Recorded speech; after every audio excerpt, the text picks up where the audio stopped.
What's up, family? What is up? What is up? Peace to the IG family, peace to my YouTube family. How are y'all doing? Let me get in here and see what is going on. What is up to the family? When y'all come in, please say hey. Please say hey. Please say what's up so that I see you. We are live on IG and we are live on YouTube. Wherever you are tuning in from, I want to say hey. I want to also ask you to go ahead and like and share the video because I am really tapped into a lot of energy that is present right now. And I know a lot of people are battling with their thoughts at this moment.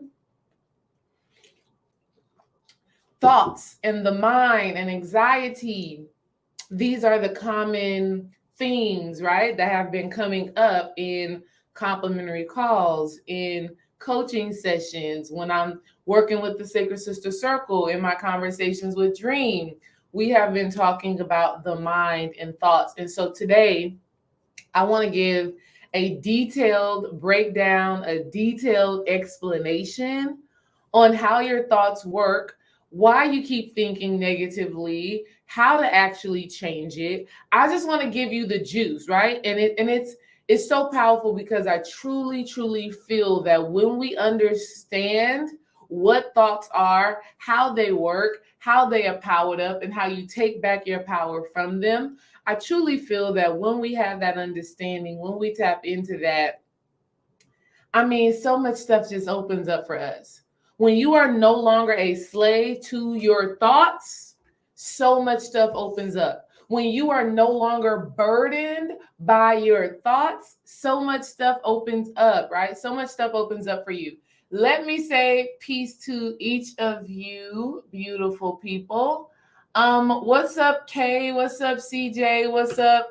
If y'all see me looking up, I'm on both platforms, so you know I be having to multitask. What's up, and Kata Therapeutic Touch? I would love to know more about what you do, Therapeutic Touch. What's up, B Simone 101? What's up, Marge? Hey, my sacred sis. Peace to you, sis. Thank you for being here. I appreciate you and I love you. Do me a favor, Marge. Actually, share this in the Sacred Sister Circle because I want my sisters here. I want my sisters to support. So please show that. What's up, Juicy, Conch, Fresh? Peace. Peace, Danielle. Peace, Lexi. DJ Shea Butter. Hey, my sis. You can post this thing also in the Sacred Sister Circle. Hey, my love. Peace, Eileen. Peace, Bree. B. What's up?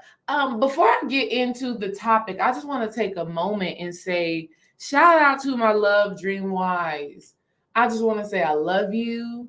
I just want to say I appreciate you. And I just want to say, like, through your reflection, love, I've just been able to do so much healing work, so much transformation, and tap so much deeper into myself, relationship wise, as far as having that divine counterpart, business wise, and then obviously just within myself, cultivating a certain level of discipline, ambition, focus. You are just such a great reflection of that. And I just want to give you some flowers right here live, with our YouTube family, with our Instagram family. So, why you can't stop thinking negatively? Why you can't stop thinking negatively, or why you are struggling to transform your thoughts? Again, like and share the video because I 100% know that this message is going to be, it's going to like unlock a code in somebody's mind. It's going to be like the emoji where like the head is like exploding off. Like that's the type of energy that we're about to tap into right now. And not only that, we're really about to tap into what it is that you need to know in order for you to create the life that you desire. Here's what you have to understand. Your thoughts, family, they are creating. Thoughts are things. Thoughts are things. And in my spirit right now, I'm so grateful to bring you, family, this message. I'm so grateful to bring it to you because I know without no shadow of a doubt that if you understand this and if you study this and if you implement this, you can start shifting your life and you can no longer have that anxiety. You can no longer have to be burdened with stress and at war with yourself. When your thoughts are out of control, when your mind is running, oh my God, it's like torture. It is like torture. I'm telling you from experience, when you are thinking negative thoughts that you know you don't want to manifest, that you know you don't want to experience, when you're thinking things that are not in alignment with your higher self, when you're thinking thoughts that are not in alignment with your greatness, with your health, with your wholeness, with your love, with your manifestation, when you have these thoughts in your mind, and then you're into spirituality and you're into the power of the mind, and you know, like the law of mentalism, right? You know, like the law of attraction and all of those things. So you have the added stress. It's so stressful when your thoughts are chaotic and not in alignment with what you actually want to experience. And just that internal battle with your thoughts can cause you to just not feel good, not be in the right vibration, not, have this internal state of peace. Have any of you ever experienced things like that, to where your thoughts are just everywhere? Your thoughts are so chaotic. Your thoughts, they haunt you and they taunt you and they just make you feel bad for even being you and being in your body and being present. Have any of you ever experienced that level of insanity within your own mind? Let me know. Because I have.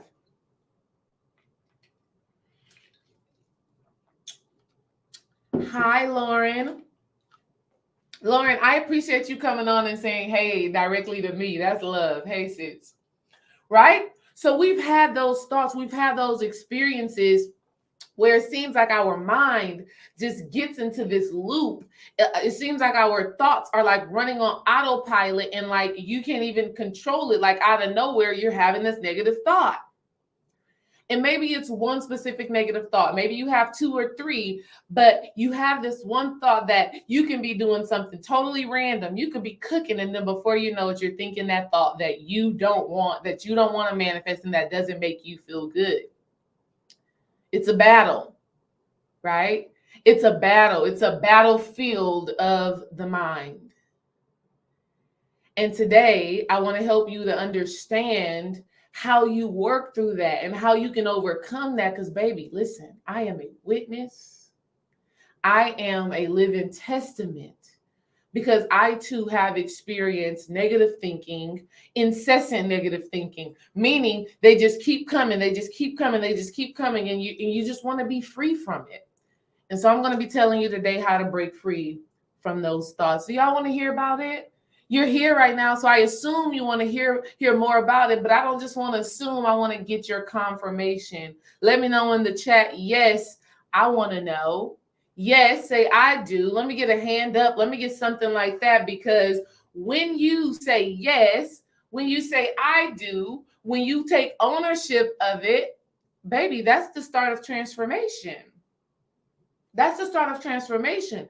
I want you here because you are ready and willing to do the work. You are ready for change. You are ready for growth. You are ready for evolution.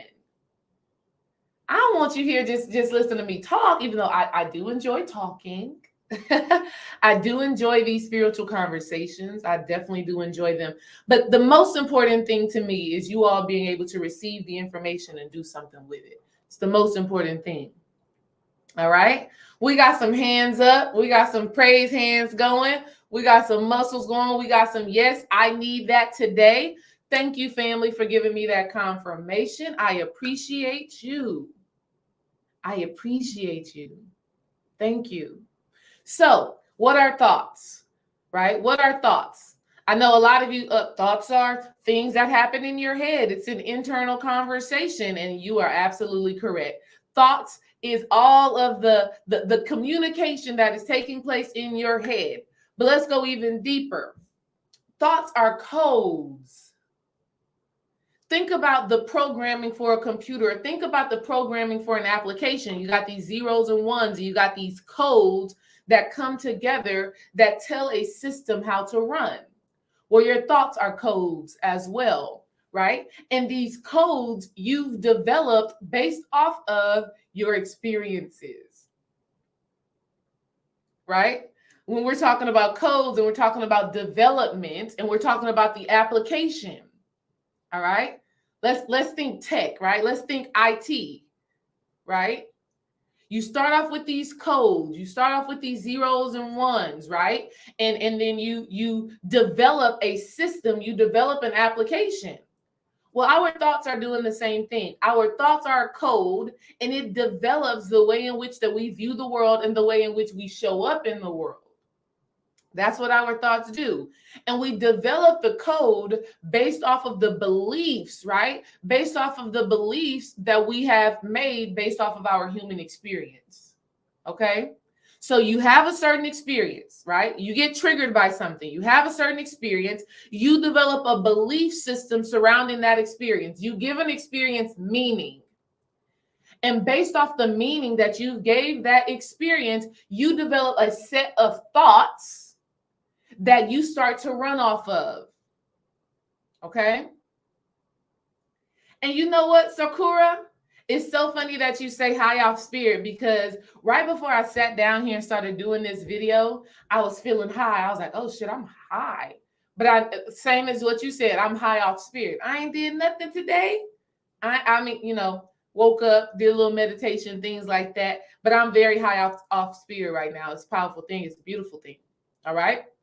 So when you have an experience, you develop a belief or a meaning. You give an experience a meaning, and therefore you create a certain level of thought that align with the experience, that align with the belief and the meaning that you have given to the experience. Before I go any farther, let's make sure that we understand that. Let's make sure that we understand that, right? Great example of this. I'll tell this story before. I'm going to tell you again.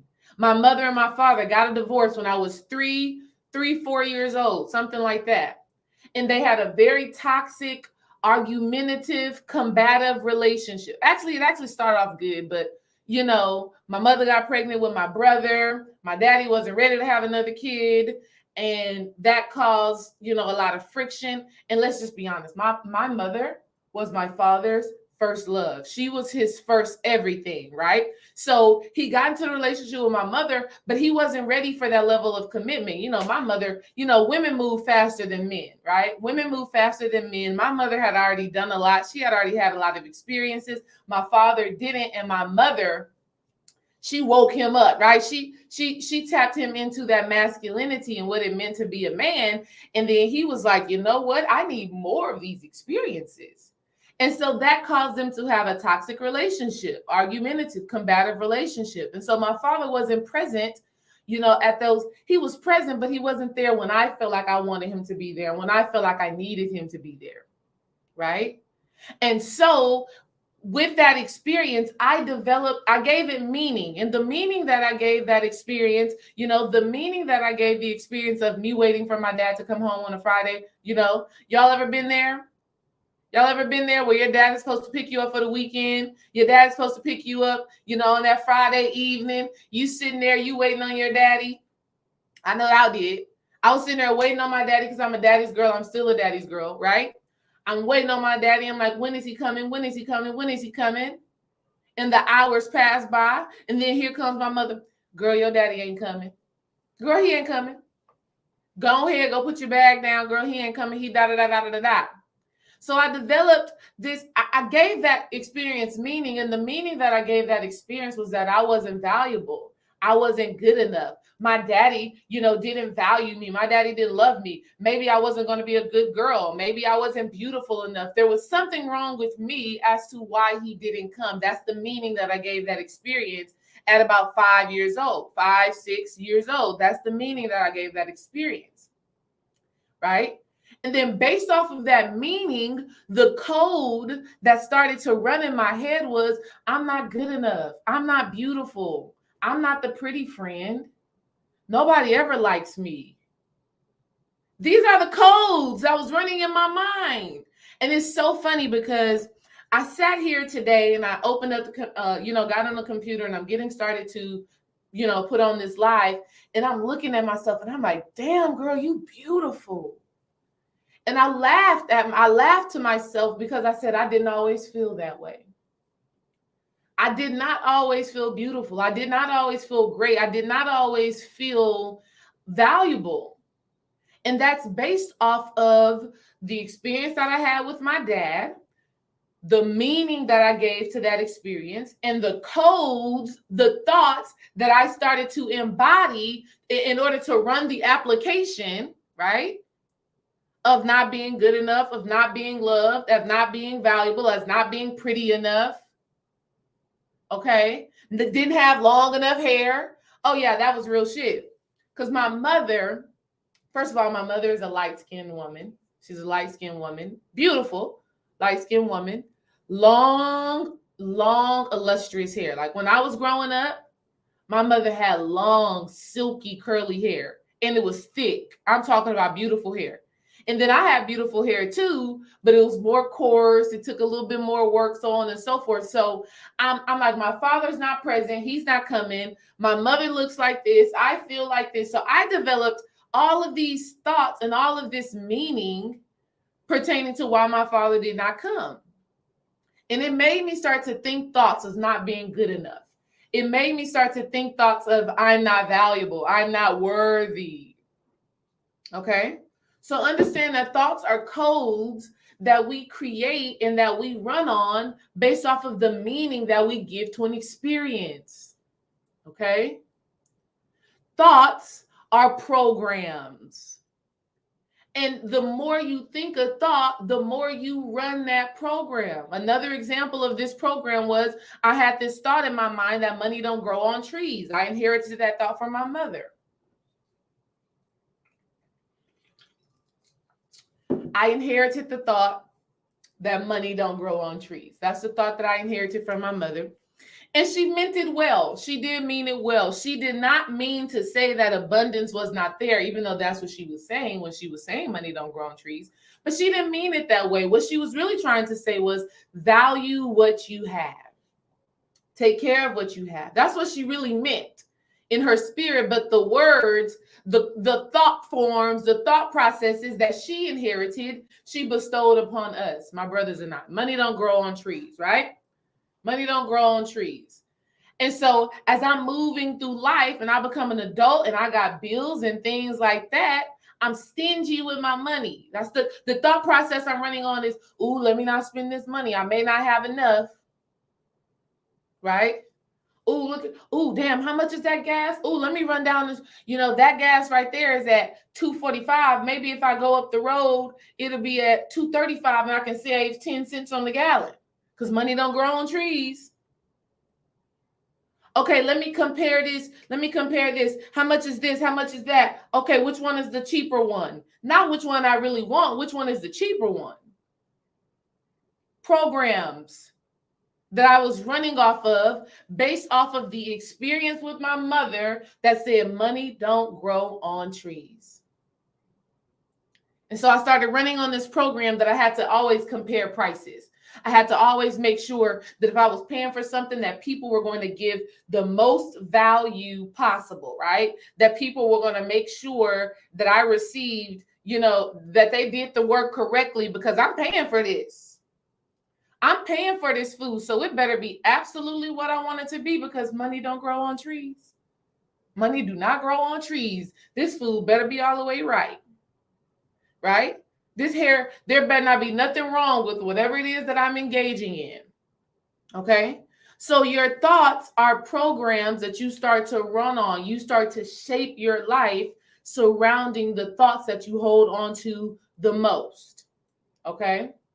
And here is why it is so hard and so difficult to break a negative stream of thoughts or a consistent way of thinking. It is so difficult to break because the thought has so much momentum.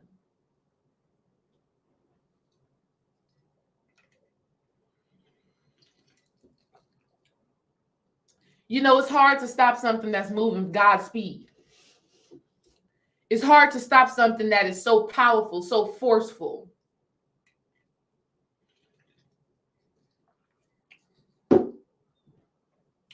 It's hard. It's moving so fast. The thoughts, the negative thoughts that you continue to hold on to, they already have so much momentum. They're moving fast as hell. And that's why they keep coming back, right? They just keep on looping, right? It's like your thoughts are on a racetrack. Your thoughts are on some NASCAR shit, right? They just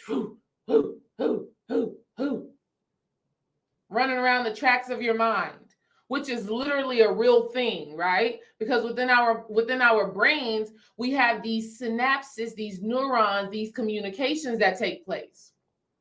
So you have to understand that your thoughts have so much momentum. And I'm going to teach you today how to slow down the momentum, how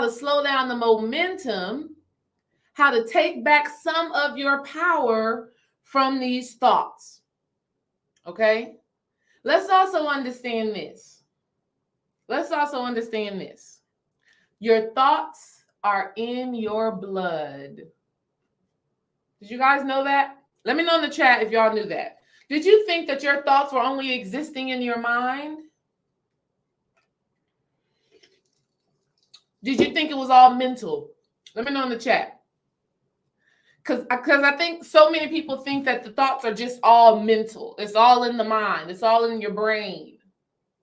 You know, many of us think that, and that's not the truth.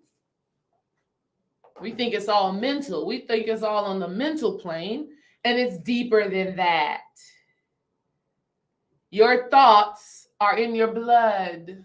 Your thoughts are hormonal. Ooh. So Spirit is like, download.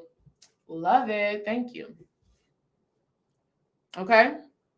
Let's think about this for a sec. Whenever a person feels depressed, right?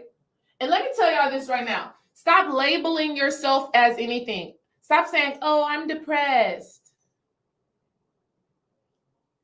I'm stagnant. Stop labeling yourself as that, because you'll become that. And the reality is that you are not that.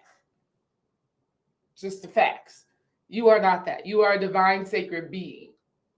You are a soul, who has a spirit, who dwells in the body and is having a human experience, right? You are not depression. You are not stagnant. You are not a failure. You are not any of those things.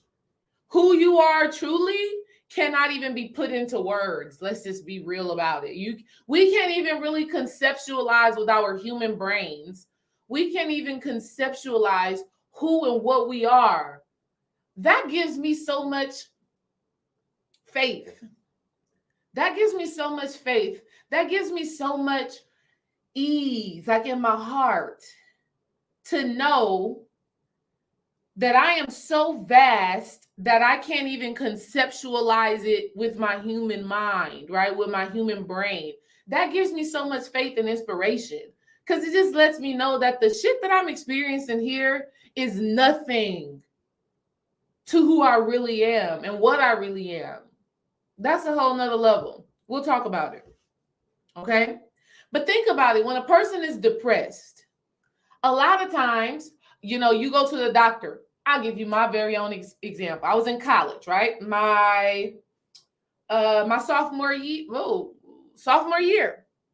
My sophomore year, I had a breakup, I had a breakup from my college boyfriend sophomore year. And that was my first time ever in a real relationship, or what I thought was a real relationship. And I had a breakup. And right after that breakup, my great-grandmother passed away. Shout out to my great-grandmother. Let me get a big mama. Ashe to big mama in the chat. Let me get an ashe to my big mama in the chat. She came in my dreams this week. And dropped the gem on me. So let me get an ashe. Let me get an ashe in the chat. Really? You just gonna, there we go. Right? Let me get an ashe in the chat. My big mama came in my dream last night, right? I mean, not last night, but a few nights ago. But when I was in college, I had a breakup, right? And I was a month or so later, my great grandmother passed away. I I was playing a different volleyball position. I was just going through a transformation and an awakening.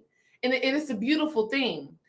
But I wasn't sleeping at night, right? Because that's most of the time with people who experience depression. You can't sleep, you have insomnia, right? You up all night and you sleep all day. And so that was my experience. Up all night, sleep all day, missing classes. Some way, somehow, I was still able to pass my classes. I was passing like a C, right? Thank God for the ability to go in and take a test and pass. That was one of my gifts. I didn't really have to study. So I was depressed, and I was getting to volleyball practice late, and my energy was just low. And my coach said, "Hey, I want you to go and see the team doctor." So I go and I see the team doctor, and I'm like, "Yeah, I can't sleep at night." And depression didn't even cross my mind. He said, "Well, do you think you're depressed?" I was like, "Oh shit, what?" I didn't even depression. Oh God, it's getting really real. And the reason why this is getting so real right now is because almost to the day. Oh, this is spiritual. Shit. This is almost to the day. That was in 2011. That was in 2011. So almost to the day. 2011, 11 years. Wow. Almost to the day, 11 years. Here's how I know. Let me fill y'all in on what's happening inside of me, the transmission that is happening inside of me right now. So I go to the doctor and he says, "Do you think you're depressed?" Depression didn't even cross my mind. I didn't have no understanding of what depression is at that time as a sophomore in college. Ain't that crazy? I'm a sophomore in college and never even had a thought or idea about depression. Says a lot about the Black community. It says a lot about Black family. It says that we don't talk enough about how we are feeling in our families. It says that we don't have the conversations. I got emotion coming up in me right now. This is the real download that I wasn't even, this is what it means when we're saying tapping into spirit. Because the energy, the power, and the emotion that is coming up in me, I didn't plan. I didn't say, "Oh, I'm going to talk about that experience in college when I was depressed." No, it didn't even cross my mind for this conversation. But it's happening, right? So it says that we don't talk enough about emotions and feelings within our families. And a lot of times we go into life confused, this thing confused about what it is to feel, about what our mind is, what our thoughts are. How do we manage them? How do we manage our emotions? How do we release them? We don't have a single clue. We don't have a single clue of what that is. I know I didn't. Because when this doctor brought up depression to me, I was genuinely kind of confused about what depression, what do you mean? And then I remember calling my mother. And telling her, yeah, they prescribed me a sleeping pill, because I haven't been sleeping. And the doctor said I may be depressed. And my mama was like, "Depressed? What? Why are you depressed? What's that about?" She didn't. But my mother was a real one. My mother was a real one because she mustered up some money, even though she believed that money don't grow on trees. When it came to her kids, honey, she was able to go and get it. And this is the reason why it's full circle, 11 years. Because it was Labor Day weekend. And this is Labor Day weekend right now. It was Labor Day weekend. My mother said, "Well, why don't I fly you home for 3 days? Why don't you come on home? You spend Friday, Saturday, Sunday, Monday. You come back Monday, be ready for school on Tuesday." So it's a full circle moment right now, almost 11 years to the day, where my mother was like, "Come home. You're feeling depressed. You're having this insomnia. You got a lot going on. My mother was like, I'm going to get a plane ticket. You're going to come home and you'll gather yourself like that. And she did. And I came home and I gathered myself. Now, it's still chaotic because that same weekend that I came home, I went to a beach party. I went to a beach party with my back home, with my hometown. We get into a whole damn gang fight in that mug. It's crazy. But at the end of the day, we know that depression is hormonal, right? Because the man was able to give me a pill. The man was able to give me a pill that was helping me sleep. And because I was sleeping at night, I was able to get up in the morning and have more zeal for my day and have more, have a better approach. But it's hormonal because, and thoughts are hormonal, right? Thoughts are hormonal because depression is directly linked to negative thoughts that you're holding on to of not being able to release whatever. See, I guess I didn't want to let go of that boyfriend. Or I guess I didn't want to let go of my grandmother. Like, that's everything that was happening at that time. Went through a breakup, first real relationship, and then my grandmother passed away all in the same time. So feelings of depression would make sense because I don't want to let go of something. I don't want to let it go in my mind. I don't want to let it go in my being. I don't want to release that. Right? So when a person understands that thoughts are hormonal, when you have the happy thoughts like I am loved, I am valuable, and you look at your beautiful kids or you're operating in your purpose, the hormones that are going through you are the serotonin, is the oxytocin, is the dopamine. Do we understand? But when you're having thoughts of fear, when you're stressed and you don't know where your next meal going to come from, and you don't know what's happening in your relationships, this is when we get adrenaline. Adrenaline is directly connected to your anxiety. Too much adrenaline turns into cortisol. Cortisol is the stress hormone. Are we making sense? Is it connecting for you? Your thoughts are in your blood. Your thoughts are hormonal. And so because it's in the blood, because it is hormonal, this is why we get addicted to a negative thought. The same way a person can be addicted to crack cocaine because it's in their blood and their blood makes them feel like they need it. The same way a person can be addicted to drinking alcohol because it's in the blood and the blood makes them feel like they need it. It's the blood. It's not just the mind. It's the mind and the blood working together. It is physiological. Do we understand? Are we getting it, family? You got to let me know in the chat. I don't move forward without understanding, because if I move forward without understanding, right, then we lack the foundation.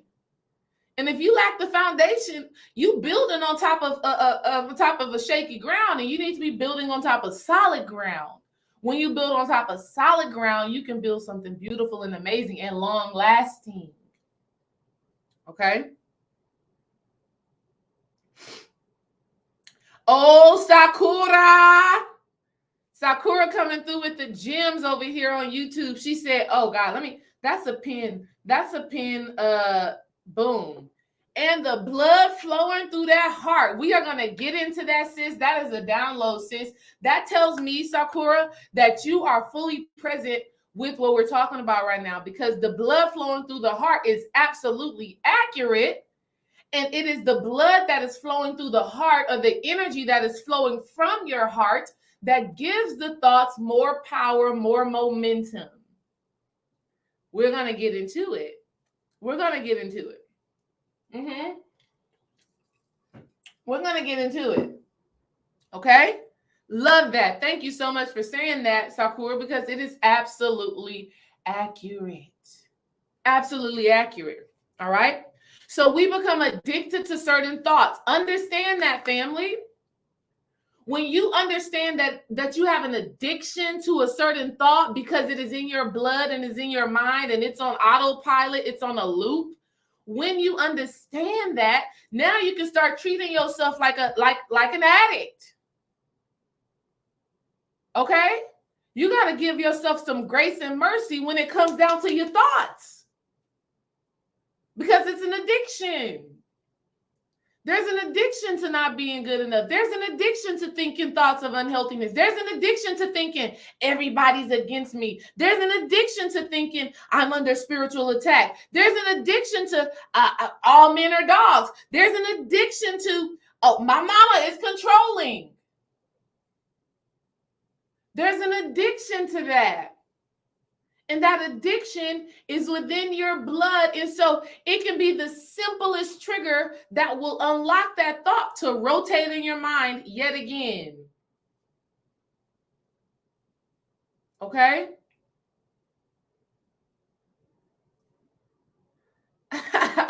What's up, Roku? That is too funny.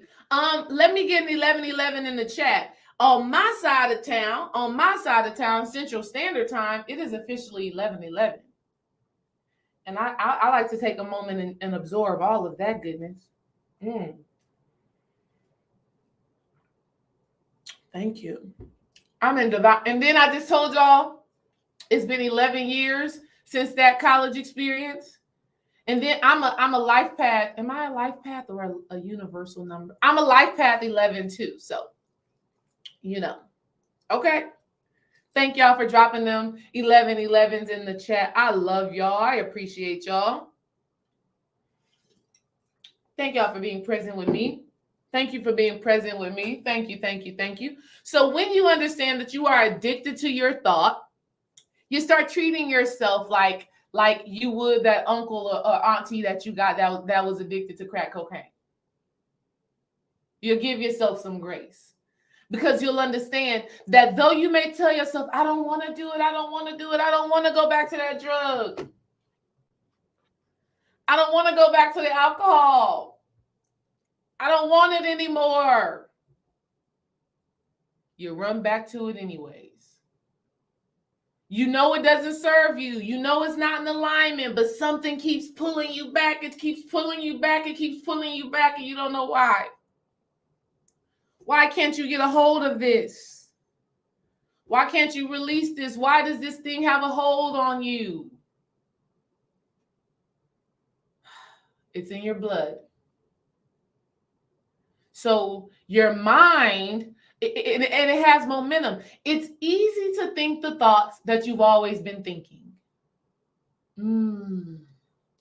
See, when you understand that, you allow yourself some grace and you don't take the shit so damn seriously.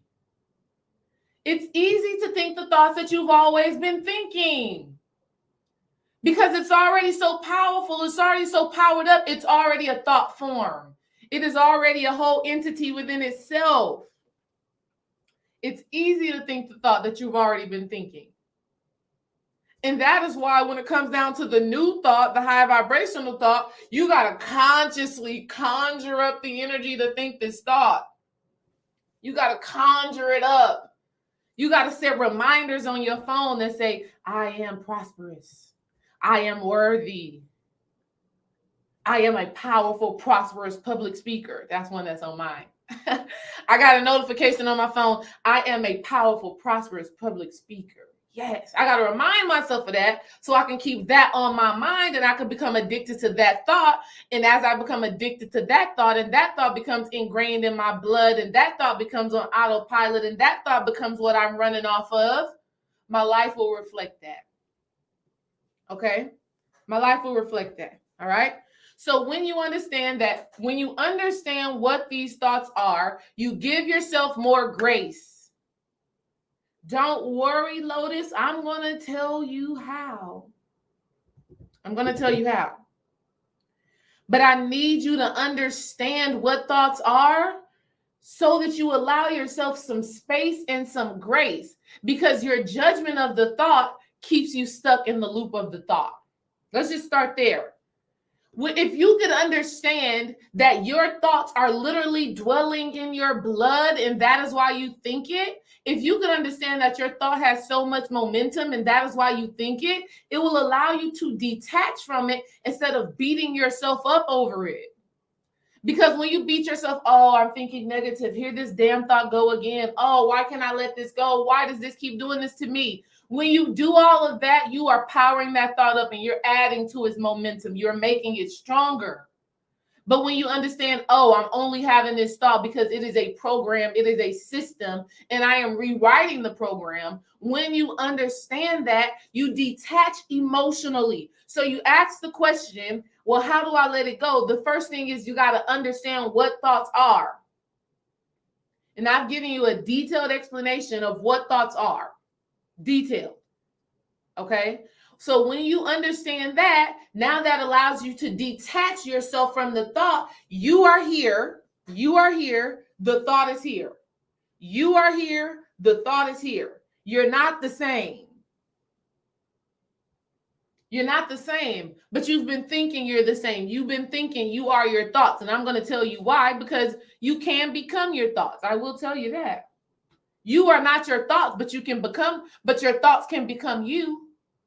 Oh, somebody better write that down. You are not your thoughts, but your thoughts can become you. Y'all like, well, what do you mean by that, D-Ray? I'm going to explain.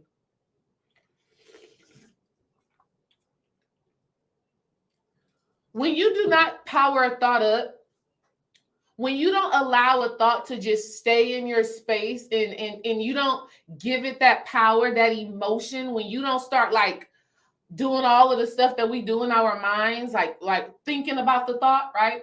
When you don't start thinking about the thought and you let that thought float in and float out, it doesn't get ingrained in your blood. It doesn't become physiological. It just becomes something that came in and out. Why is that, right? God, the all source energy, is so genius. It's so divine. And our human body, this human body is genius and supernatural as well. Don't get it twisted. It knows. You have so many thoughts in a day. You have so many thoughts in a day. If you held on to every single thought that you've had, right, you literally would cease to exist because you would just explode, right? You would just combust. You would literally just combust if you literally became or held on to every single thought that you have. Okay? That's it would be absolutely impossible for you to be every single thought that you have. It's just too much. And so the same way that a thought can come on, a perspective, let's say you're watching TV or you're watching me right now. There's so many thoughts that are coming into your mind based off of you watching me right now. So many thoughts that you're having. So many. Some come in and they go on about their business, whatever. You know, you totally forget about it. So many. And you need to apply that same energy to some of the thoughts that you're having that you don't want to resonate with, that you don't want to run your life on, that you don't want to be applied in your everyday experience. It's the same thing. But because that thought has so much momentum, it's attached itself to your emotion. It's attached itself to your chakras and to your energy centers. That is why it feels like you have to keep it. That's why you feel like you have to keep it. And the reality is that you don't. You don't have to keep it. You don't have to keep it. So when that thought comes up, the same way you have many thoughts right now. You see this person at work. You're like, oh, damn, that girl is not matching today. You see your boss. Ooh, he's sure getting on my damn nerves. Ooh, I'm going to have a great day today. Ooh, you know what? I want some coffee. Oh, that's a cute outfit. Ooh, look at that car. Damn, that's whatever. Damn, D-Ray look great. Ooh, I love her. Let me get off this damn YouTube so I can go focus on my work. Damn, what I'm going to eat tonight. That's how our mind be going. You see how many thoughts I was able to compile right there in damn 10 seconds? Your mind be doing all of that. Your mind be doing all of that. But you have that one thought. It come up and you hold on to it for dear life. You hold on to it for dear life. Okay? Here's how the holding on to it happens. And I'm not going to bullshit y'all. This right here, the information I'm giving y'all right now should have been a paid class. It should have been a paid class because I'm feeling like I'm really teaching a class right now. I should have told y'all, bring your journals and your notebooks and your donations or something like that, because the way that I feel right now is not like my typical YouTube video. And you know what? Or my typical Instagram live. And you know what? I feel inspired by it. I should do more videos like this. I should do more videos like this to where I have everything laid out and I'm coming to deliver you a message. I'm going to make sure that you get it on every level so that you can actually utilize the information and transform. But this feels like I'm teaching a class, which is great. So I'm gonna strive to do more videos like this, because it feels in alignment. If you want to give a donation, you can donate at do Cash App preferably, just because hell, I don't make enough videos on YouTube. I need to make more videos on YouTube. Right? I definitely need to make more videos on YouTube. I definitely need to go live more on here.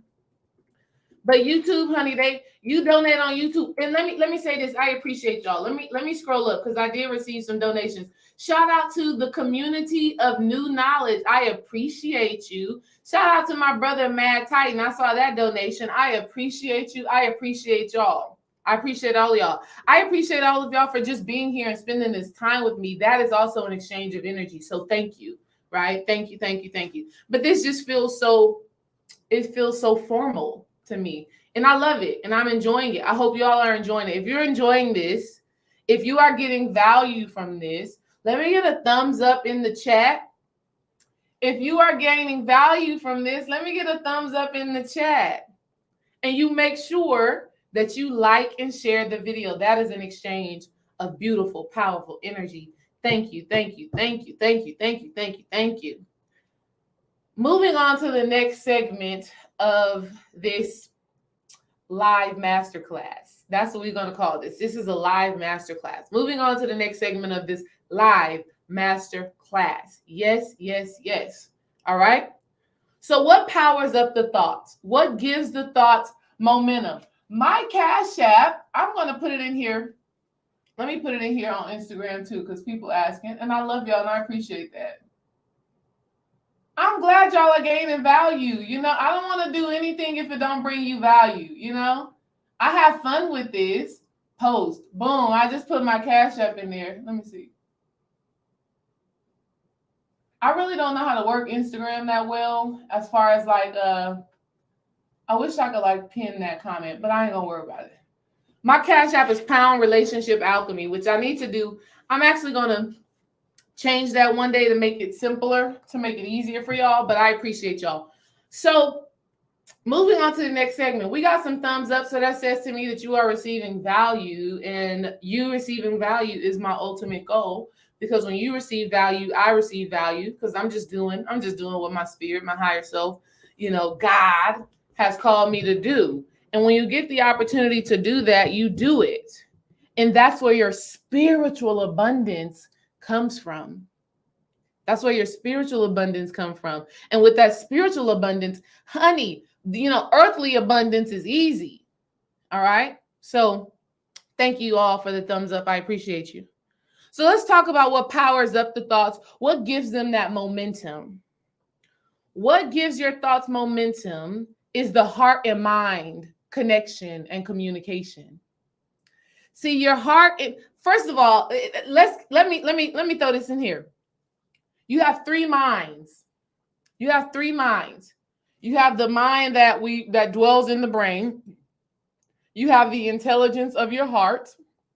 Women, we have the intelligence and the wisdom of our wombs, right? Or they would even say your gut has a mind, right? Your gut has a mind. This is why if we eat crazy, if we don't take care of ourselves, if we don't put good things into our bodies, this is why, you know, sometimes we have brain fog or we're lethargic, you know, and we just don't have that flow. We don't have that ease. This is why fasting and cleansing and eating healthy, this is why those things are so important, right? Because it helps you to have that flow, that ease, and a clear state of mind. So women, our womb is a mind. It's intelligent as hell. So which is why you all need to make sure that you join Dream and I on Patreon. On our Patreon, we are doing a sex magic class. Not just like, ooh, I'm getting it on, ooh, and I'm manifesting. No, we're helping you to understand what the spiritual power is when you come together with a divine sacred being. And all you have to do to join the sex magic class happening on September 9th, 9 September 9th. It's going to be happening in the evening time, right? So if you are at work, don't worry, you'll be off of work by the time we do that class, right? But we are doing it on September 9th, and all you have to do is be a part of our Patreon. All you have to do is be a part of our Patreon. And what I'm going to do, because I know on my YouTube, on Instagram, I don't have a link for our Patreon in here. But when I comment on this video, I will drop the comments or whatever, and you'll be able to see it. But for those of you who are over here on YouTube, if you go in my description, the link to join Patreon is there. So, yes, look at somebody sending a donation. Thank you. Oh, I see you, sis. Thank you. Look at you. That's love. That's reciprocation. That's reciprocation. That's what this thing is all about. I see you. Anahata, therapeutic touch. I see you, sis. I appreciate you. I appreciate you much appreciation. All right. So Dream and I will be doing that next week. Next week, we'll be doing that on 9/9. All right. All you have to do is be a part of our Patreon, and we are going to bring you the heat. All right. So we have multiple minds in our beings. We have multiple minds. All right. We have multiple minds. Our brain mind, right? Our mind power, our mental power, our heart, our womb, our gut. And when it comes down to certain thoughts, oh, this is so juicy. I just love it. Our heart and mind connection is what gives certain thoughts its momentum. And this is a whole side note. Shout out to all of my sisters who is in womb alchemy. Here's a whole separate thing. Women, when you allow a man into your womb and into your sacred space, you are agreeing to take on some of his thoughts. You probably did not have this fear-based thought process, it is negative thinking. You probably didn't have it before you came together with the brother. But you've been intimate with him for days, for weeks, for years, for decades. And you forgot who you were prior to y'all's relationship. So you think that the thoughts that you have been keeping are yours when really they were his that you inherited when y'all first got together. He implanted that seed into your womb, into the mind of your womb, right? Your womb is cosmic, baby. Your womb is a garden. And the brother implants seeds into that garden. Those seeds could be thoughts of abundance, of love, of creation, of positivity, of healing, of wholeness. Y'all just heard me give Dream his flowers earlier. I am telling you beyond no shadow of a doubt, through my relationship with Dream, I have become a better person. I am better than who I was before him. I am so much better than who I was before we got together. Honey, what? Disciplined, focused, giver, nurturer, not feeling like it's me against the world, because that was a program that I had inherited. And I used to be very snappy, didn't give people a lot of grace. Did not give people a lot of grace. And the reason why I didn't give people a lot of grace is because I was running on this platform that, this thought form, that shit, you better be looking out for people. You never know. People be doing some funny shit. You better watch them. That was the thought process. That was the thought program. That was the application that I was running on, because my mother, she was a single mother raising 3 kids, 2 boys and a daughter, doing it by herself. So she didn't have no time to take no losses. And my mother is still such a giver. And she was a giver then. But best believe if you tried her, she cutting you off. And not at the knees. She chopping your head off. My mama is chopping your head off. She's grown a lot. She has grown a lot. I love her. Oh my gosh, she's such a gem in my life right now, in our kids' life right now. My mother is just like whatever. But I had this thought process that I always have to be watching my back. Can't trust nobody. Even the people who have proven to you to be worthy of your trust. And I'm still like,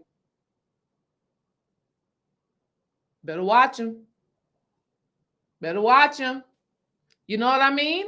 So that was a thought program, a thought process that I was running off of. But our minds and our hearts and our wombs, ladies, our wombs, they're always in communication. They're always in communication. Okay? Here's an example of this. Let me give you a great example of this. Here's a great example of this when it comes down to women in their wombs. Shout out to Womb Alchemy. Womb Alchemy, 1, 2, 3, 4. I think we're going into the fifth. We're going into the fifth cohort of Womb Alchemy. Shout out to the ladies who are in this upcoming September session of Womb Alchemy. If you are interested in Womb Alchemy, you want to learn how to heal your womb, how to connect to your divine feminine energy, how to purge old relationships, old trauma, ancestral abuse. If you want to learn how to purge those things, hit the link in my bio and check out Womb Alchemy. I'm here for you, right? So one of the things about this, ladies, is that when we intake a certain person into our being, we will inherit some of their thoughts, some of their ways of thinking. Okay? Here's a great example of this. I give this out in Womb Alchemy. It's such a great example. Have any of you ladies ever been intimate with a man and a part of you didn't want to do it? Let's just be real. You didn't want to do it. You wasn't feeling it. You wasn't frisky. You wasn't turned on. You weren't aroused, but you did it anyways because multiple things, right? Maybe you feel like, if you gave this coochie, right? If you gave this goodness to him, maybe you felt like that would create more love in your relationship. Maybe you felt like he was going to pay them bills. Maybe you felt like he was going to stay. But your being, your body wasn't really into it. Y'all ever did that before? I mean, let me know. I have. Shout out to Dreamwise for being a confident man. But in my past, I've done that before. I've been intimate with someone in the past who I really wasn't feeling like that. Any of y'all ever did that? Let me know, ladies. If you don't want to tell your business, it's fine. I'll just keep going. I just say I did it. I did it by myself. Y'all ain't do it. It was just me. Right? But I know many of you have, even if it was with your husband, right? But there's something in you that did not want to connect with this person. There's something in you that did not want to connect with this person, and you do it anyways. You appease his ego. You unconsciously or subconsciously think that if I give of myself, it's going to make me more valuable in some sort of sick, twisted, demented way, right? Because it's just not true. Giving of yourself is not what makes you valuable. You are valuable just as you are. Thank you for all you ladies coming through and saying, I did. Look at that confirmation. Y'all are powerful. Thank you for being honest and real with yourself. That is how we heal. But because our womb is a mind, ooh, y'all don't even know. This is so fucking good. Ooh. Because your womb is a mind, it sends a message to your being. It sends a message to your higher self that you will sacrifice yourself for the appeasement of others. You're not thinking that on a conscious level. On a conscious level, your mind isn't thinking that, but that is the message that is sent. That is the message that is sent to your being. And therefore, you start to cultivate certain thoughts that says, I'm going to put so-and-so before me. I'm going to put this job before me. I'm going to go to work, even though everything in my spirit is telling me not to. I'm going to give to my brother and sister, even though I don't even have it to give to myself. I'm going to keep pouring and pouring and pouring into somebody, even though they're not pouring back into me. The relationship is not reciprocal, but I'm going to sacrifice myself and I'm going to go ahead and do it. We start to cultivate those type of thoughts and start running on that program, all because we let somebody into our sacred space who we knew spiritually and intuitively that was not supposed to be connected to us. Okay? The womb is a mind. And so when you did that, you sent out a message, a belief about yourself. And now you're thinking thoughts that say, I don't value me, or that my value comes from others. My value comes from what I can do for others. The womb is a mind. The womb is a mind. Do we see that? Do we understand that? So what powers these thoughts up are our emotion that is connected to it. How we feel about the thought, how the thought makes us feel, gives it more momentum. That's the heart and mind connection. So when you have a thought and you get all anxious, y'all already know. I know all about it. I would have a certain thought. I would have a certain thought, in the anxiety, my heart would start racing, all in my mind. And we have literally normalized anxiety. We have literally normalized anxiety. Like society has made it seem like having anxiety is absolutely normal. And it's not. It's not.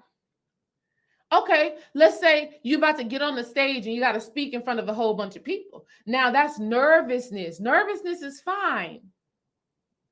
But when we're having anxiety, it is because we are focused on a negative outcome rather than being focused on the positive outcome, which actually is anticipation. There's a difference. So when you start feeling anxious, right, that starts in your heart. Let's get that understood. The emotions that you are feeling is a heart thing, and it is based off of your belief system. It is based off of your limited perspective. Emotions dwell in the subconscious mind. You've been taught to respond to things in a certain way.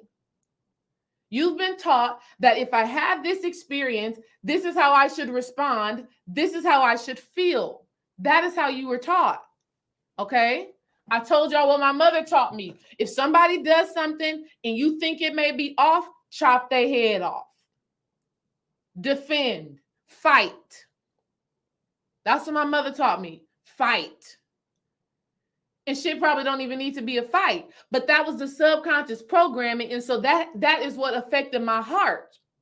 And that is therefore what affected my mind. So now when a person does something, not now, but in the past, when a person does something, my mind automatically starts going, are they trying to play me?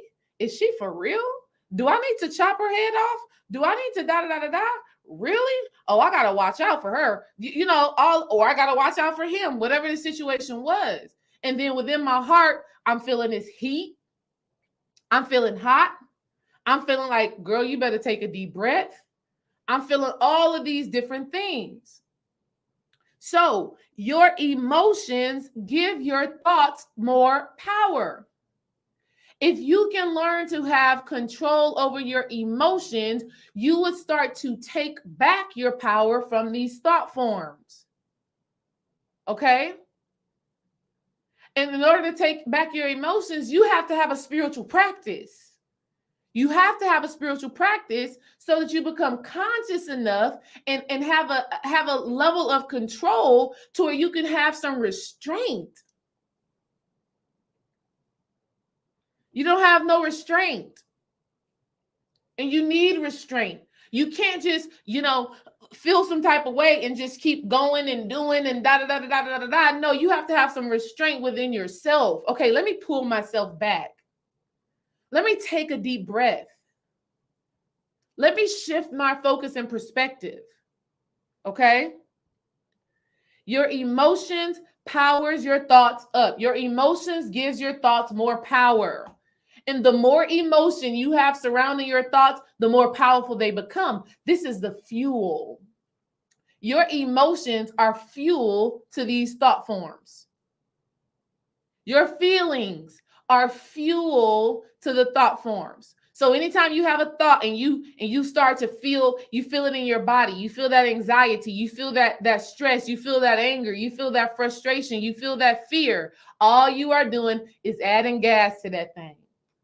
That's all you're doing. Adding more gas. Okay. Here's another thing that adds more fuel to your fire. Let me say this. Here's another thing that adds more fuel to your thought form's fire. And that is your judgment. We got to stop labeling every damn thing. Oh, that's good. That's bad. That's right. That's wrong. Oh, she shouldn't have did that. Oh, she did that. That's a good thing that she did that. Okay. Oh, no, he shouldn't have. No, that's what he did. This is what he meant. This is what I did. This is what I meant. See, that's my problem. See, that's who I am. That's the person that I am. Why do I always do that? All of that, judgment. Fuel. Power it up. You're just powering it up.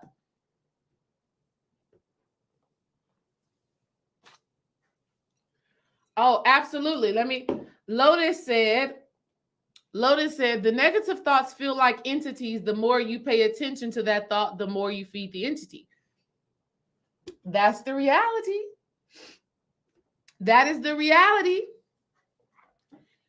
When you think a thought for so long, it becomes a whole entity. It becomes a whole creation. And everything just wants to live. Everything just wants to experience life. Everything just wants to experience life. Here's what I know. I was having a thought form, right? I was having a thought form. And whenever you're trying to break free from something, I want to tell y'all, first of all, let me just pause and tell you, you can do this. You can do this. You do not have to stay a slave. You do not have to stay addicted. You do not have to, you don't have to be ruled. And these things don't have ownership over you. You created it. You created it. And because you created it, you can destroy it. You can transform it. You can transmute it. You can make it to be something else. That is your power. But we done gave it so much power. Now it thinks it is the controller and the ruler of your life.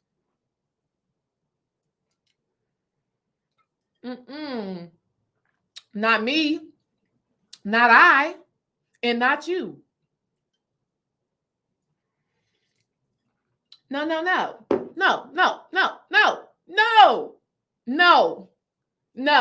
The answer is no. The answer is no. The answer is no. The answer is no. It ends today. Okay? And then like Sakura said, or Roku said, right? When you have a thought form, see, y'all thinking that this is the essence of when they said you got to fight your demons. The essence of you got to fight your demons means you got to destroy these thought forms that you've created based off of your experiences. And these thought forms, they get big, they get bad. They get big, they get bad. They get mad when you're not going to think me anymore? You're not going to think, you're going to make me go extinct? I'm not going to have fuel. I'm not going to have life. What are you talking about? Oh, they get mad, baby. And you seeing shadows in your house. You seeing dark things running your house. You think it's somebody else casting a spell on you. No, take ownership for your shit. Take ownership for your creations. And because you created it, you can give it a new task. You can give it a new meaning. I had to take my abandonment wound and not feeling worthy and not feeling good enough, right? I had to take that wound and transform it into an understanding of I love me. And somebody else may think, oh yeah, D-Ray is conceited or D-Ray is very confident. Oh, she be feeling herself. Oh, well, understand what that energy was actually birthed from. It was birthed from not feeling good enough, not feeling worthy, not feeling beautiful, not feeling like I was somebody. And the more power you give something, every polarity, everything has like and unlike is the same. Like and unlike is the same. And everything has an opposite and equal, every action has an opposite and equal reaction. So the stronger the thought form, the stronger the other side in that aspect is. You can change this thing. You can make it be something bigger and badder that actually aligns with what you want to experience. There's always two sides to the coin, right? So at first, I would reject the idea of me being by myself. At first, I would fight the idea of me not having friends. I would feel some type of way about, not being valuable or any of those things. And now I'm like, fuck, I love being with myself. I don't got to be single to enjoy my time alone. I don't have to not have friends at all for me to feel like I am good with me. I can have all of that and still know within myself, I am good. I am great. Thank you. Okay? So you have to understand that when you are transforming and transmuting your thoughts, you are fighting demons that you've created. And when you get into this work, honey, they get mad. I remember this one time I was doing this work. I want to say it was probably 2 years ago. Y'all. So I'm doing this healing work. I'm doing this transformation work. And I have a dream. This happened. See, when you get into the thick of it, honey, it gets thick. It gets thick. It gets real.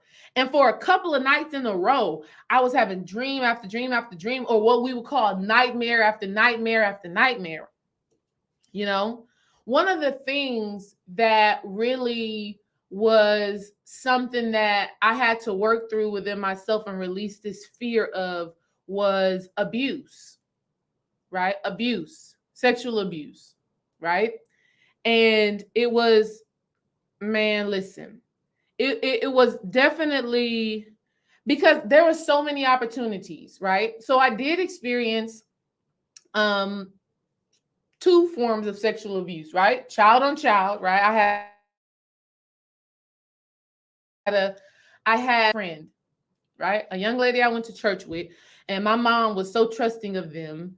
And you would think that it was, you would think that, y'all go to church together. Y'all are 2 young girls. It's fine. But this girl that I went to church with actually exposed me to pornography and showed me all types of stuff that at my young age, right? 10, 11, 12, I shouldn't be engaging in or even understanding. So that was one thing. Also had an experience in college through my lack of self-awareness, right? Through my lack of self-awareness and, drinking around certain people, blah, blah, blah, blah, blah, being too trusting, being too gullible. Oh my God, that was one thing that Dream Wise really got me to understand. He was like, you're too gullible. You believe anything anybody say. You believe, and see, that's the thing about the polarity, because my mother was instilling in me, don't believe nothing nobody say. Always look at people, with the side eye. Always be on guard. So I had these poles to where my void, right? The void of not being loved, the void of not being good enough, pretty enough, that void that was created based off of that abandonment wound. Because I had that void, when it came down to men, I was easily gullible, right? I was easily gullible, like putty in their hands at that time, because I had that void of wanting to feel loved and appreciated by a masculine figure, by a masculine form, right? And I want to throw this out there. Dream and I met my freshman year in college, and we stayed friends all the way until after I graduated. Never was intimate, never was freaky, never none of those things. Never none of those things. In fact, I remember one time when I graduated, he had threw a party at his house. Me and my homegirl, Mimi, we came to his house. We kicking it, chilling, having a good time. Just graduated college. He's a teacher. He doing his thing. And we were kicking it, taking shots, drinking, all of that good stuff like that. And there was this girl there, y'all. She was so mad. She saw something that I didn't see. See, that's a woman's intuition. because she was just throwing so much shade. You ever be in a party and you could just feel like somebody just burning a hole in the side of your face with their eyes? That's the evil eye. Okay, that's the evil eye. That's the envy, right? Your girl was fresh out of college, fabulous, beautiful, brown. What the evil eye was real. This girl was really mad. She saw something between Dream and I that I didn't see at the time. And I remember that night, we're having a good time. And we were close because we had been friends for 4 or 5 years at this time, strictly friends. And the night had come to an end, and him and I, we hug each other, and it starts to feel a little hot. You know what I mean? It starts to feel like, okay, what is this? And that was one of the nights that we kissed. And spiritually, something stopped us from going all the way. We didn't go all the way that night. We just stopped and was like, okay, let's go to bed. You know what I mean? Because we just friends, and what are we doing right here? Right? So all years, right? 4 years of us being friends, knowing each other, then that experience happened. And then we start to kind of look at each other like, are we supposed to be doing, figuring this thing out? But through my relationship with him, he helped me to see how gullible I was and how vulnerable I was based off of that womb of abandonment that I had from my father. The very first thing that Dream said to me, he came up to me, we were at the gym working at 24 Hour Fitness. The very first thing that he said to me was, why are you smiling so much? And mind you, I'm fresh, right? I'm fresh, 18 years old, in college, very fresh. Okay. Why are you smiling so much? I'm like, I can't be happy. What you mean? But I was smiling so much from that freshness. And he was helping me to see and understand that sometimes as a woman, giving everybody your smile is not a good thing because people will try to take advantage of you. And people did. Men did. Which is why in college I experienced a form of sexual abuse because I was so vulnerable and gullible and just needing to fill that void. Okay? So the sexual abuse, exposure to sexuality, exposure to sex, exposure to porn at a very young age, just being real with y'all, at a very young age, 10, 11, 12, around that time. And then that experience in college. So I had developed this thought process, this fear and of one, a fear of giving sexually and being a vessel for pleasure. That was one thing. But two, a fear for my children. A fear for my children and not feeling like they were safe. Like literally everybody, doesn't matter who it is, doesn't matter who the family member is, doesn't matter who the friend is. I'm looking at all of y'all because of my experience. And so I didn't want that to haunt me, right? I didn't want that fear of sexual abuse for my children. I didn't want that to be something that was always on my mind. Okay. Can I trust this person? Can I trust this person? Can I trust my father or my brother or the uncles or whatever, or the friends or the whatever? Can I, I didn't want that to be haunting me. Yes, absolutely. I put my kids in places and situations that are going to keep them safe 100%. So when I was deciding that I was going to work on this and work through this thought form that I've built up surrounding sexuality, when I decided that I was going to work on this, I had a dream. And in this dream, y'all, I saw every freaking fear literally firsthand. I saw myself being mutilated. I saw my sexually mutilated, like tore up from the floor up, right? I saw my kids being abused. These are all things that I saw in the dream. And what I was being shown was that fear firsthand. The thought form had literally shown up in my dream space, showing me all the worst possible outcomes of me maintaining that fear. Okay. And so in that moment, it was like I was seeing these nightmares because my spirit was like, okay, you got to get over this. You got to release this. Because if you don't, this is what you're creating. Okay. Do we understand that? I mean, I saw everything. It was one of the worst dreams I ever had. But that was my thought form showing its ass. Let's just be clear. That was the thought form. That was the fear showing its ass. Had another dream very similar to that. Not exactly similar, but I had another dream that I was just fighting this darkness, this shadow, just fighting. And it was happening over and over again. And this is also when I started tapping into that Sekhmet energy. I vividly remember going to bed and telling myself, utilize your sword, utilize your sword, utilize your sword. When this energy presents itself, utilize your sword. And so in my dreams, I vividly remember pulling out a sword and going crazy and handling business. Hey, D, give me a heart in the chat, D. I see you, sis. I love you. Right? So when you have thoughts that you are trying to let go, these demons, right? The fighting your demons, that shit is real. And it'll show up in your dreams. It'll show up in your life. And you have to understand that you are simply fighting an aspect of you, an aspect of your creation. And you have to understand that because it is you, you don't have to fight. What you really need to do is ask for understanding. What you really have to do is gather understanding. And so for me, with those crazy dreams that I had, with those crazy nightmares and seeing all of the stuff that I never want to experience and never want my kids to experience, I was able to really observe and understand why I had developed these thoughts and these fears. Okay? You have to understand that you don't have to fight the whole world. You don't have to fight everything. You don't have to keep fighting yourself. You do have to understand yourself, though. You got to get a deeper understanding of yourself and why you've cultivated certain thoughts. Okay? Why you've created certain thoughts. Where does it actually stem from? Okay? How is this thought protecting you? Right? Because my thought and my fear of abuse for my kids, it's a form of protection.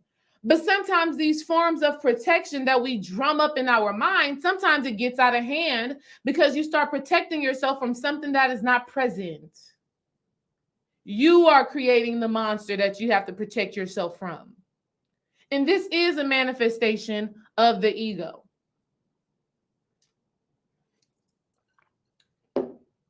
You're trying to protect yourself from you. And you don't got to protect yourself from you. All right? You have to understand you and get these thoughts on board with your ultimate goal that you have. All right?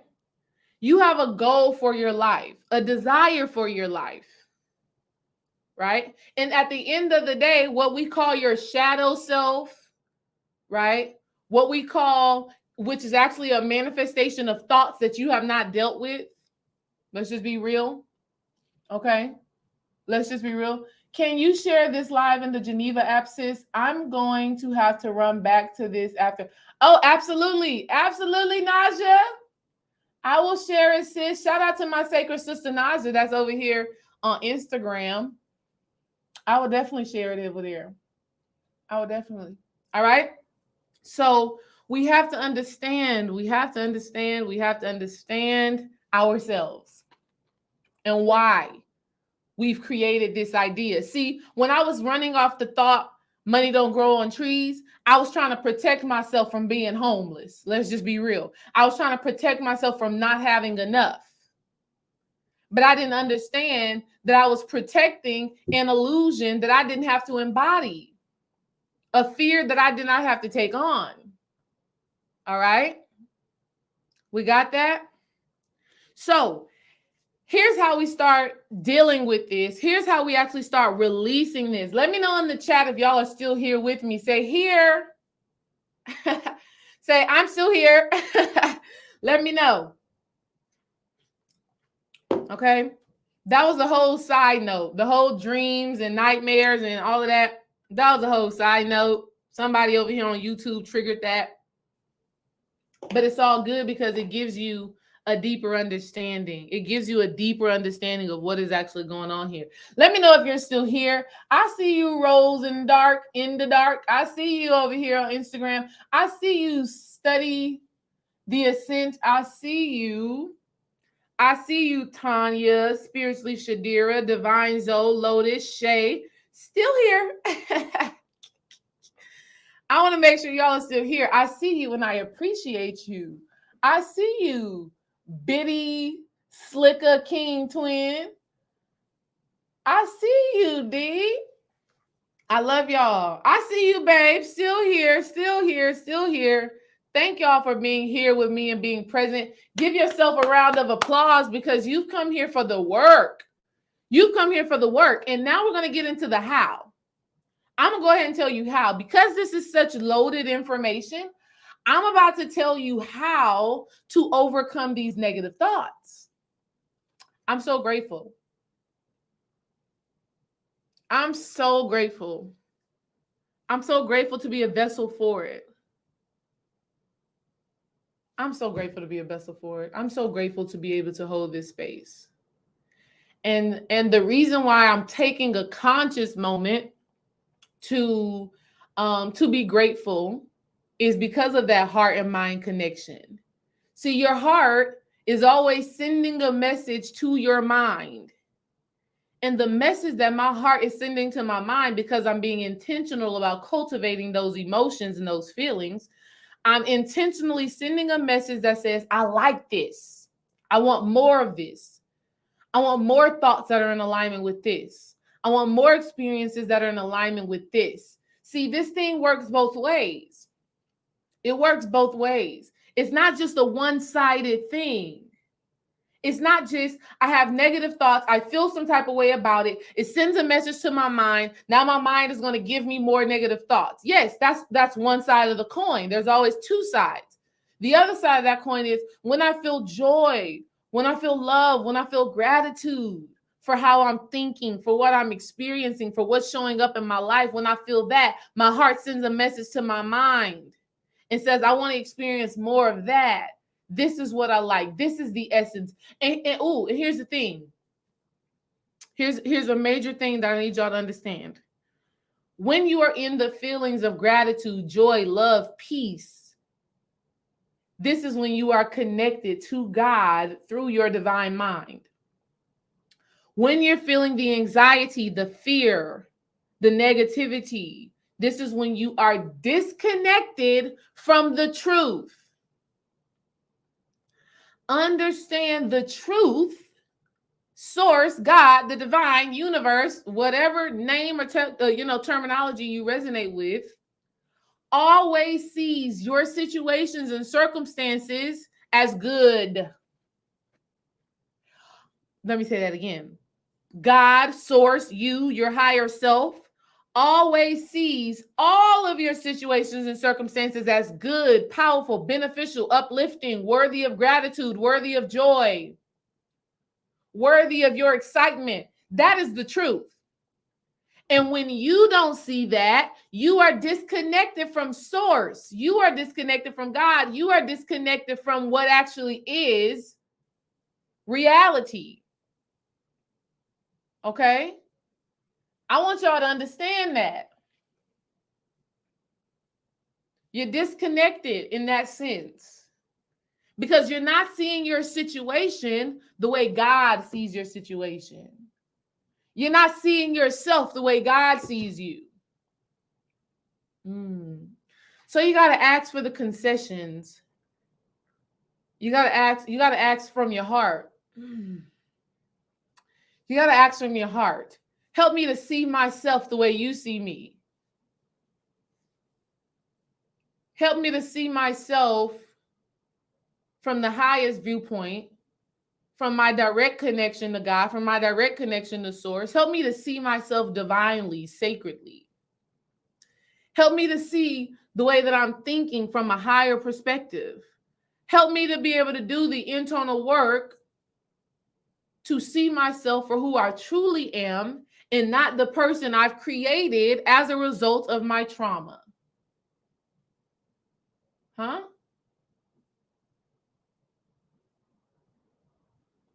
Okay? Help me to see myself for who I truly am. For all of who I am. Help me to even see those shadow aspects, the envy, the jealousy, the fear, the argumentativeness, the combativeness. Help me to see that and utilize that for my good and for the good of others.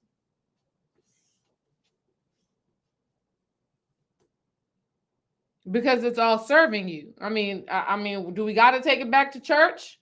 All things work together. All things work together. Okay. All right.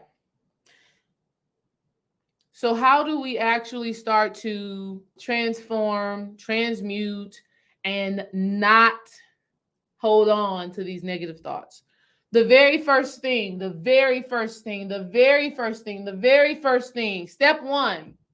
step one is to detach. Well, what is detachment, D-Ray? What is detachment, Desiree? What is detachment, Coach? I'm glad you asked.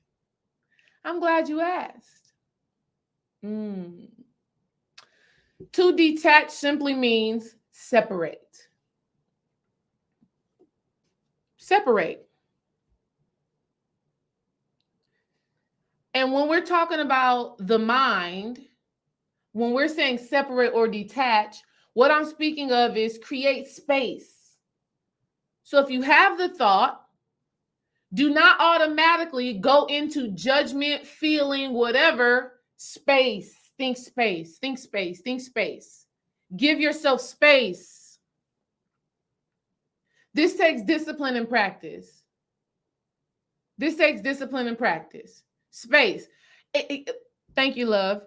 You have to meditate. Because when you meditate, you practice detachment. Wilds are going to keep on coming. They're going to keep on coming. And attachment, right? You attach yourself to a thought when you start questioning the thought, when you start feeling some type of way about the thought, when you let that thought take you down a drain, right? Or when you let that thought take you down a rabbit hole and you just keep going and going and going and going and going. And you like the Energizer Bunny. You like the Energizer Bunny. So when we meditate, we focus our mind to keep coming back to one point. That point can be, I'm going to stay focused on this visualization, or I'm going to be focused on this one thought. And so you're challenging yourself. You're strengthening your muscle to let go and come back. Let go and come back. Just come back. Hell, that can be an affirmation. Come back, come back. Hold on, come back, come back. Because what happens when we have these thoughts, we start going. And we give it more and more and more and more and more momentum. Here's something that I learned from Abraham Hicks, also known as Esther Hicks, which whom I love, is that it takes 17 seconds. It takes 17 seconds for that thought to become a thing, for that thought to gain momentum, for that thought to enter into your vortex and start its way into manifestation. So if you pull out your phone, I did this. I think I did this with the Sacred Sister Circle. I believe I did this with the Sacred Sister Circle. Enrollment for the Sacred Sister Circle is going to reopen in November. Mark your calendars. Mark your calendars if you've been looking for a group of spiritual women who are powerful, who are in tune, who are growing, who are present, who are holding you accountable. Mark your calendars for November. The Sacred Sister Circle is going to reopen. But in the Sacred Sister Circle, for one of our sessions in March, I went on the phone and I put in 17 seconds on the phone, on the stopwatch. And I hit that 17 seconds and I told the ladies to maintain a positive thought for 17 seconds. And it was so amazing how we were able to do that, right? Or how challenging it was. You'll see based off of your mind. That's something that I want y'all to do. When you get the time after this live, I want you to go on your phone, go to the stopwatch, and I want you to press start 17 seconds. And I want you to hold on to a positive thought. I want you to see if you can do that. Yes, love, that's calisthenics of the mind. That is exercise for your mind. Because guess what? The mind is a muscle. The mind is a muscle. The mind is a muscle. So the more you exercise this muscle on purpose by way of meditation, right?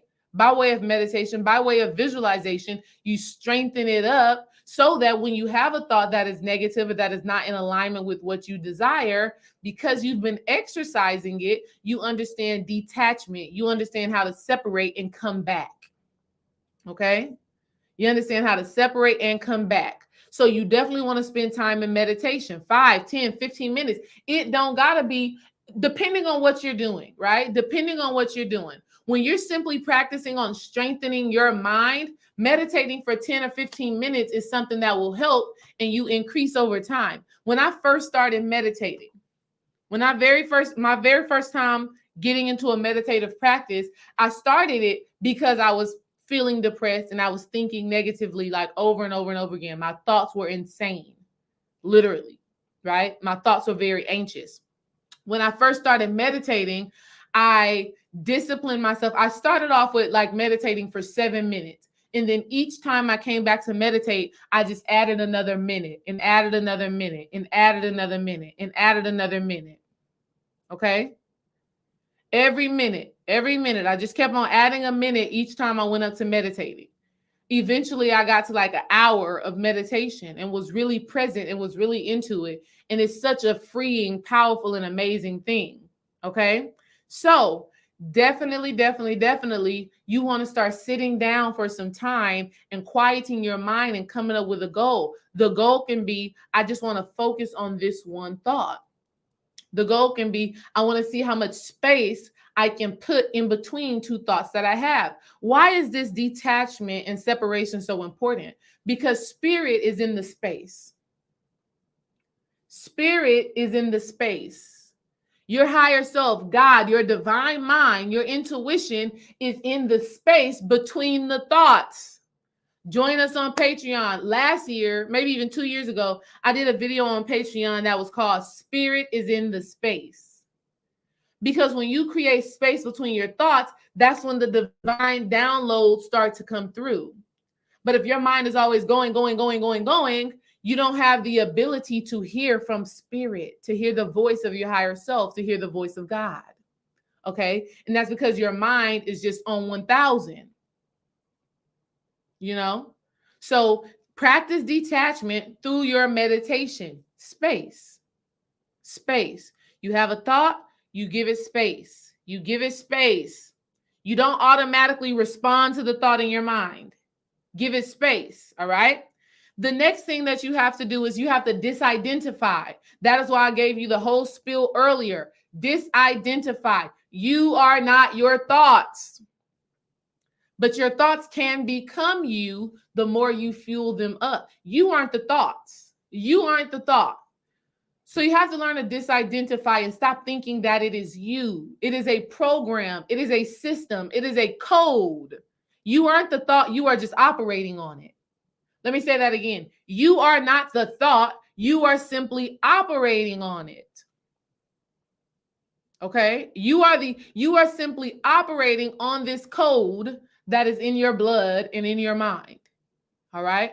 But you are not it. So when you understand that you are not the thought, this again gives you the grace and gives you the space to separate. Okay? You got to learn to disidentify. Make it as something external to you because it is. It is. It's your creation. All right. So you got to learn to disidentify and understand, okay, this is just a synapsis. This is just a neural conversation. This is just a hormonal flow that is taking place within me, but it is not me. That is major key. All right. What you also want to do that goes hand in hand with the detachment is watch and observe. If you observe enough and you become aware enough, you can determine where this thought comes from. What was the experience that created that thought? And then once you have that, you can do the inner alchemy to transform that thought. right? You have to do the alchemy on the thought, meaning give it a new definition. All right.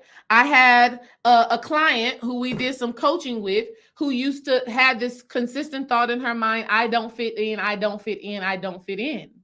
And it made her feel that she didn't have a safe place where she could be herself. It made her feel like an outcast to the people who were around her. And when we did the alchemy on the thought, what we basically did was I said, well, what if you didn't fit in? That's the first question. What if you didn't fit in? So when you're having a thought and you're trying to start the alchemy, the first thing you need to ask yourself, well, what if it was true? Then what? What does it really mean? Right? When you ask yourself these questions, when you're doing the alchemy and you get down to the basis of it, you're like, okay, the thought that I'm having don't really mean shit. Hey, Ambro. Hey, right? So when you get down to the source of it, you realize like, okay, even if that thought was true, and even if it was manifested, even if it came to pass, I would actually still be okay. I would actually still be fine. I would actually still be good and in alignment with myself. So you got to ask, when you're doing the alchemy of thought, you have to get down to the source of it, right? You have to transform the definition. So the meaning that she gave to the thought, I don't fit in, she made herself believe that she was an outcast. That's the meaning that she gave. And through coaching with me, through working with me, we were able to get down to the thing of, well, do you want to fit in? Do you want to be like everybody else? Do you not want to be unique? Do you not want to be tuned in to your sacred self? Do you want to be like everybody else? Do you want to be a sheep? Do you want to be a sheep? Do you want to be able to just blend in and nobody knows who you are? You're not unique at all. You look like everybody. You act like everybody. You don't have anything that makes you divinely you. Is that what you actually want? See, we changed the meaning. The original meaning was I'm an outcast. The other meaning of I don't fit in was I'm actually unique. I'm unique. I'm sacred. I'm different and I like it. I'm one. Come on, Beyonce. Beyonce said, I'm one of one. Right? Well, actually, Beyonce said, I'm number one. I'm one of one. I'm the only one. Don't even waste your time trying to compete with me. No one else in this world can think like me. I'm twisted. I'll contradict it. Lies on his lips, I'll lick it. Unique. That's what you are. Something, something, something across the bar. Alien superstar. Whip, whip. I'm too classy for this world. Forever I'm that girl. Feed you diamonds and pearls. Ooh, baby, what y'all know about that? Ooh, I'm stingy with my love. Ooh, baby, what y'all know about that? That's Alien Superstar. Alien Superstar. She said, what did Beyonce also say? She said, bad. She said, bad bitch. I'm the bar. Alien superstar. I'm the bar. You are the bar of your own life, your own world. You set the standard. So for this specific client, we did the mental work. We did the mental alchemy to say, I'm so unique.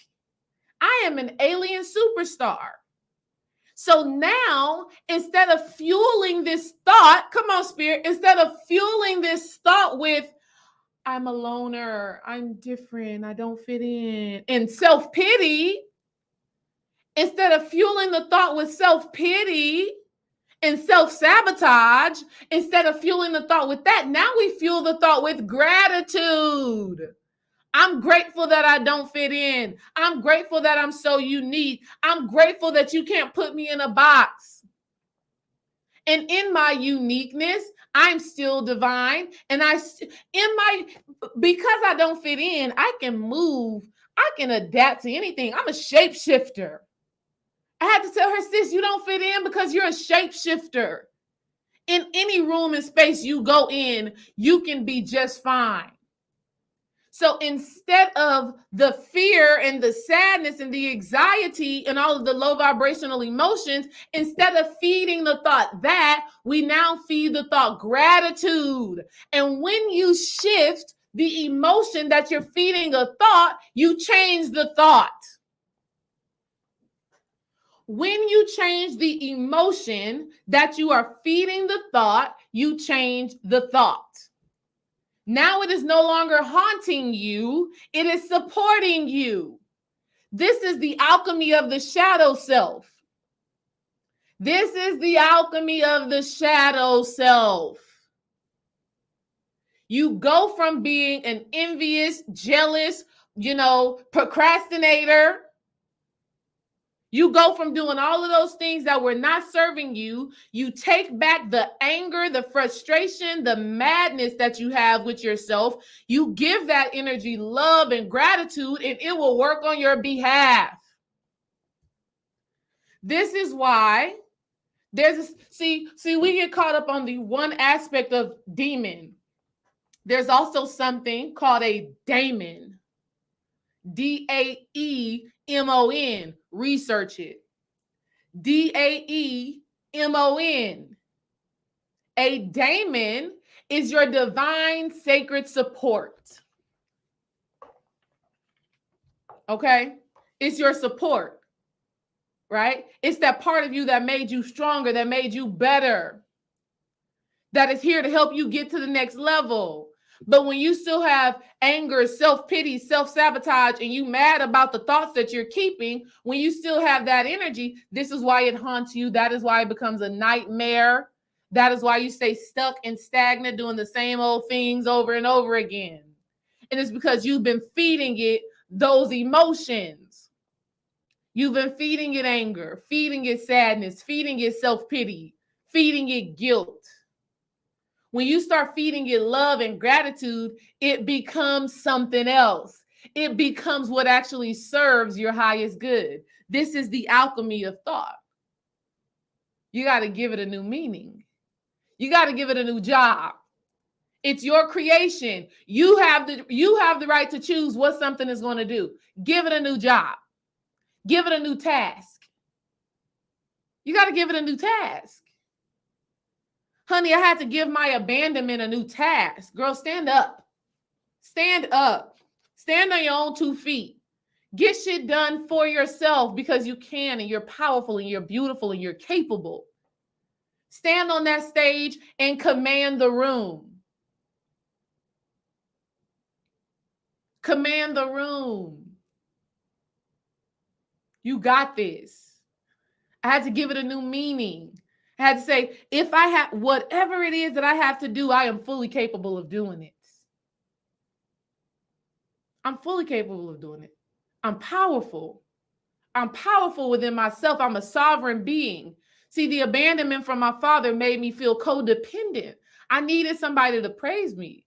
I needed somebody to validate me. I needed somebody to say, good job. I needed somebody to say, I see you. Okay? I needed all of that. And I had to transmute that. I had to say, I like being with myself. I love being with me. I actually enjoy being with me. It's actually a lot of fun. I'm good with me. I'm great with me. Okay? The last thing that I want to give y'all that is going to help you in this season, the very last thing that is going to help you in this season is you have to become present. Take a deep breath with me. Presence. You know, they say the present is a gift. Y'all think this shit is happenstance? You think this is coincidental? No. The present is a gift. And within this present moment is infinite possibilities. And a lot of times when you are feeling anxious and you're holding on to this thought that doesn't serve you, you're focused on the manifestation of that thought, or you're focused on the experience that created the thought. So you're either in your past or you're either in your future. And if you can just come back to this present moment and focus your attention on the things that you do desire and you discipline yourself to that. See, a lot of you don't have enough discipline. And let me tell you how to cultivate that real quick. You cultivate it by choosing that what you want for yourself is more important than the thoughts that you've had that don't serve you. It's more important than the trauma that you've experienced. And let me change that. It's not a choice, it's a decision. You got to decide what's it going to be. What's it gonna be? Cause I can't pretend. What y'all know about that? Don't you wanna be more than friends? Hold me tight and don't let go. Don't let go. You have the right to lose control. Don't let go. Y'all remember that? What's it gonna be? Oh man, that was a vibe. That was a vibe. Oh, what's it gonna be, honey? What did we hear that on? That song was featured or sampled in man, was it Set It Off? No. It was in one of those 90s movies that had us all now with feelings. What's it gonna be? Cause I can't pretend. Oh man, that was a vibe. That was a side note. You know, you need that. You need that, right? At the end of the day, ladies and gentlemen, your presence is required. Your presence is required. Your focus is required. Your discipline is required. And the way that you cultivate discipline is by understanding what it is that you desire more. Do you desire the healing, the transformation, the abundance? What do you desire more? I know for me, the more than I wanted to focus on that negativity, more than I wanted to do that, I wanted to I wanted to experience the fullness of who I am. I want to be here. I want to be here. I'm not the spiritualist that's like, oh no, you know, why am I on earth? No, I want to be here right now. I want to be here right now. I want to do this work that I'm doing. I want to show up powerfully, impactfully.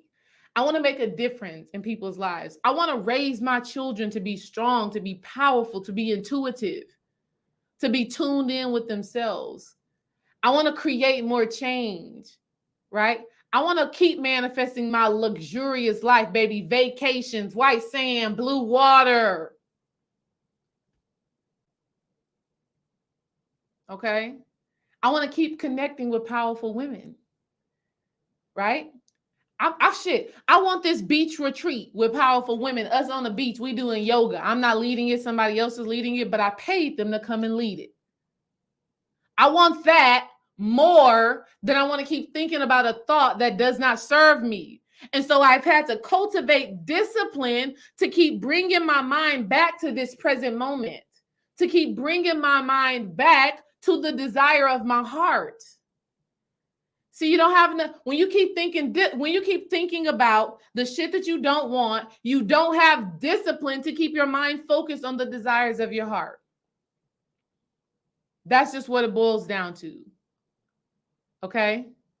It's like, what do you want more? What are you more attached to? See, I am more attached to what I want, what I desire. And here's the next thing. The desires that you have should be the desires that are in alignment with your higher self, God, the divine source. When I come on here and I have these conversations with you, it fills my spirit up.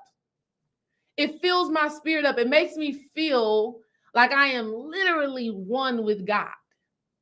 Like I am literally just animating this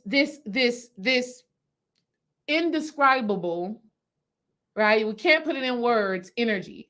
That is what I feel when I do this. And so I want more of that. I want more opportunities to do that here right now in this physical form, to do it beautifully, to do it prosperously, to do it powerfully. So I got to keep my mind on that. I can't keep thinking about the things that don't serve me. It don't serve me. So you need discipline. You need focus, okay? Detach, disidentify, watch and observe your thoughts. Do the alchemy, meaning give it a new meaning, give it another meaning. It don't have to mean what it's always meant. It can mean something that uplifts you and that empowers you. And then lastly, you got to learn to be present. You got to learn to be present. Listen, I love you all. It's been a pleasure. It has been a pleasure, an absolute pleasure being here with you all, sharing this wonderful, wonderful information. I truly feel that this is the stuff that will change your life because it's changed my life and it's continuously changing my life for the better. It's continuously growing me and expanding me, right? And so I'm so grateful. I'm so grateful that y'all decided to spend this time with me. Listen, if this video brought you value, do me a favor. Well, you're not doing me a favor because it brought you value, right? Reciprocate the energy. Reciprocate the energy. What I want you to do is like the video, share the video. There is somebody that can take value, learn, and grow from this video. Like and share the video. Dream and I have a class, sex magic class. Ooh, spicy. That is happening on November. That is happening on September 9th. All you have to do is be a part of our Patreon. I love y'all. Comment what you liked about this video. Comment what you liked about this video. Comment what you take away from it. Do that. I want to know. It helps me to keep getting better, okay? This video will be saved on Instagram and everywhere else. If you're interested in working with me, there's a link in my bio that says book a complimentary call. If you are on Instagram, just send me a DM. On Instagram, send me a DM, say, hey, I need to work with you. I need to talk to you. I have a free complimentary call that's for 15 minutes where I get to get you started in the right direction. And if we like each other, we could probably work together further. All right. So I love you all. We'll be talking soon. Peace and have a great, happy Friday.